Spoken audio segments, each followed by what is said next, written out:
नमस्कार दोस्तों, आज मैं आपको एक बहुत सुंदर कथा सुनाने जा रही हूँ। एक मैया अपनी श्याम सुंदर की बड़ी सेवा करती थी। वह प्रातः उठकर अपने ठाकुर जी को बड़े प्यार दुलार और मनोहार से उठाती और स्नान श्रृंगार के बाद उनको आईना दिखाती। उसके बाद भोग लगाती थी। एक बार उसको 1 मास की लंबी यात्रा पर जाना पड़ा। जाने से पहले उसने ठाकुर जी की सेवा अपनी पुत्र वधू को सौंपते हुए समझाया, ठाकुर जी की सेवा में कोई कमी नहीं करना, उनको श्रृंगार के बाद आईना दिखाना, इतना अच्छा श्रृंगार करना कि ठाकुर जी मुस्कुरा दें। दूसरे दिन बहू ने सास की आज्ञा अनुसार ठाकुर जी की सेवा की। उनको श्रृंगार के बाद दर्पण दिखाया और उसी दर्पण में धीरे से देखने लगी कि ठाकुर जी मुस्कुराए या नहीं। ठाकुर जी को जब मुस्कुराता नहीं देखा तो सोचा श्रृंगार में कमी हो गई होगी। पगड़ी, बंसी, पोशाक सब ठीक करके फिर दर्पण दिखाकर झुककर देखा।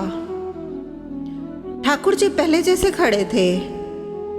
एक बार पुनः पोशाक श्रृंगार ठीक किया, फिर से दर्पण दिखाया।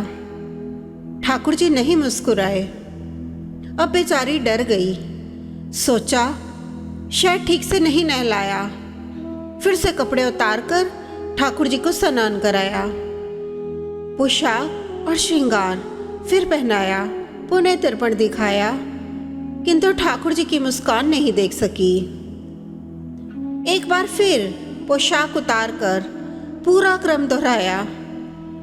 ठाकुर जी की मुस्कान नहीं मिली। इस बार उसने 12 बार यही उपक्रम किया। सुबह से दोपहर हो चुकी थी। घर का सब काम बाकी पड़ा था। ना कुछ खाया था, ना पानी ही पिया था।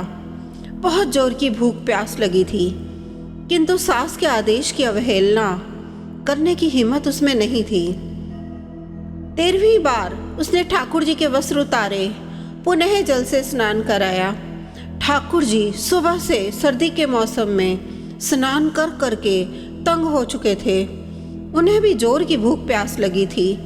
इस बार फिर से वस्त्र आभूषण पहन रहे थे, किंतु उनके मन में बड़ी दुविधा थी, क्या करूं? श्रृंगार होने के बाद आसन पर विराज चुके थे। बहू ने फिर से दर्पण उठाया। ठाकुर जी ने निश्चय कर लिया था मुस्कुराने का। जैसे ही उसने दर्पण दिखाया और झुककर बगल से देखने की चेष्टा की, श्याम सुंदर मुस्कुरा रहे थे। उनकी भुवन मोहनी हंसी देखकर बहू विस्मित हो गई, सारी दुनिया को भूल गई। थोड़ी देर में होश में आने के बाद उसको लगा कि शायद मेरा भ्रम हो। ठाकुर जी तो हंसे नहीं। उसने पुनः दर्पण दिखाया। ठाकुर जी ने सोचा अगर भोजन पाना है तो मुस्कुराना पड़ेगा। वो पुनः मुस्कुराने लगे। ऐसी हंसी उसने पहले नहीं देखी थी। वह मंदहास उसके हृदय में बस गया था। उस छवि को देखने का उसका बार बार मन हुआ। एक बार फिर उसने दर्पण दिखाया और ठाकुर जी को मुस्कुराना पड़ा। अब तो मारे खुशी के वह फूली नहीं समाई।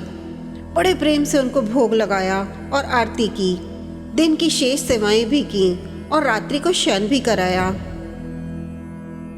अगले दिन पुनः उसने पहली बार ही जैसे ठाकुर जी को स्नान करा के और वस्त्राभूषणों को पहनाकर सुंदर श्रृंगार करके आसन पर विराजमान किया और दर्पण दिखाया। ठाकुर जी कल की घटनाओं और भूख को याद करने लगे। ठंडे जल से 13 बार का स्नान याद करके ठाकुर जी ने मुस्कुराने में ही अपनी भलाई समझी। उसने 3 बार ठाकुर जी को दर्पण दिखाया और उनकी मनमोहक हंसी का दर्शन किया। आगे की सेवा भी क्रमानुसार पूरी की। अब तो ठाकुर जी रोज ही यही करने लगे, दर्पण देखते ही मुस्कुरा देते। बहू ने सोचा शायद उसको ठीक से श्रृंगार करना आ गया है, वह इस सेवा में निपुण हो गई है। 1 मास बाद जब मैया यात्रा से वापस आई, आते ही उसने बहू से सेवा के बारे में पूछताछ की। बहू बोली, मैया मुझे एक दिन तो सेवा मुश्किल लगी, किंतु अब मैं निपुण हो गई हूँ। अगले दिन मैया ने स्वयं अपने हाथों से सारी सेवा की, श्रृंगार कराया। अब दर्पण लेने के लिए जैसे ही उठाया, ठाकुर जी स्वयं प्रकट हो गए। मैया का हाथ पकड़ लिया, बोले, मैया मैं तेरी सेवा से प्रसन्न तो हूँ, पर दर्पण दिखाने की सेवा तो मैं तेरी बहू रानी से ही करवाऊंगा, तू तो रहने दे। मैया बोली, लाला क्या मुझसे कोई भूल हुई? ठाकुर जी ने कहा, नहीं मैया, भूल तो नहीं हुई, पर मेरा मुस्कुराने का मन करता है और मैं तेरी बहू रानी के हाथ से दर्पण देखकर मुस्कुराने की आदत डाल चुका हूँ। अब ये सेवा तू उसी को करने दे। मैया ने बहू रानी को आवाज लगाई और उससे सारी बात पूछी। बहू ने बड़े सहज भाव से बता दिया, हाँ ऐसा रोज मुस्कुराते हैं ये, केवल पहले दिन समय लगा था।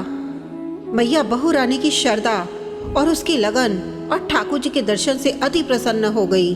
उसे पता चल गया कि उसकी बहू ने ठाकुर जी को अपने प्रेम से पा लिया है। मैया अपनी बहू को ठाकुर जी की सेवा सौंपकर निश्चिंत हो गई। दोस्तों, अगर आपको ये कथा पसंद आई हो तो कृपया इसे लाइक कीजिए, शेयर कीजिए और सब्सक्राइब जरूर कीजिए। नमस्कार।